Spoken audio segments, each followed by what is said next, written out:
Mainit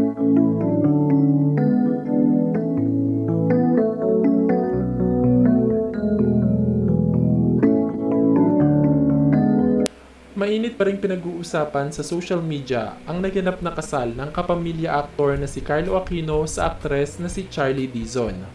Present nga sa kasal ang lahat ng kaibigan nila sa showbiz. Naging star-studded nga ang naturang kasal ni na Carlo at Charlie dahil sa dami ng artistang dumalo. Samantala, lumabas naman sa ilang entertainment website ang naging pahayag ng ex-girlfriend ni Carlo Aquino na si Angelica Panganiban. Ayon nga sa aktres, masaya na siya sa kung anong meron siya ngayon at malaki ang pasasalamat nito sa itaas dahil pinagkalooban siya ng masaya at kumpletong pamilya. Mensahe nga nito sa kasal ng ex-boyfriend.